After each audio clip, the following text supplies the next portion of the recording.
For shoulder external rotation, you will be lying down flat on your back. There's a couple different ways to do this. We're going to cover both.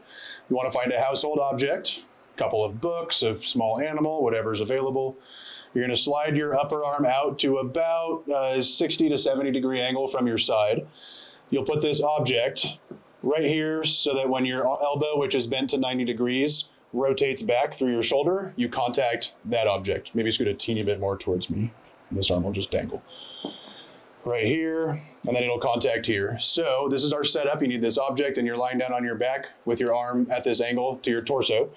We've got a 90 degree angle at the elbow. Now what Brandon's gonna do is he's gonna engage the muscles on the back of his shoulder blade, primarily infraspinatus and other friends, in order to have the intention to spin the upper arm back, which brings the attached forearm into contact with the object. Once you get there, you'll ramp up to the desired intensity for the desired amount of time, all the while trying to engage these muscles back here on the back of the shoulder blade, and then relaxing and returning out of it. If getting back here is tricky, too much range of motion for you, you can find something a little taller that you contact a little bit sooner, so you're not as far rotated back into that position.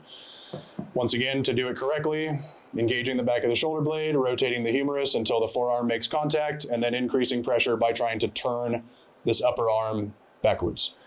And then rest.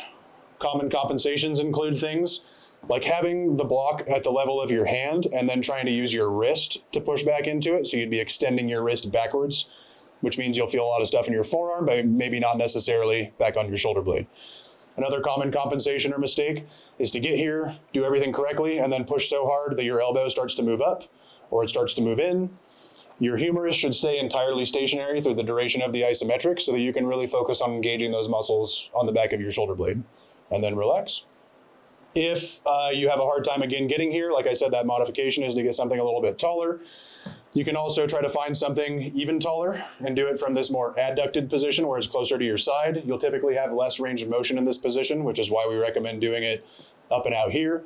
If it's comfortable enough on your shoulder, you can get all the way up to 90 degrees and then rotate back into something from there. We typically recommend as a starting place to start in this 70-ish degree amount of abduction from your side as opposed to this full 90 or this all the way in. So this would be kind of a recommended starting point.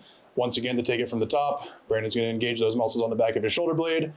He's going to rotate back into that object. He's going to think about spinning that humerus through an axis that runs from his elbow to his shoulder, using those muscles on the back of his shoulder blade the entire way.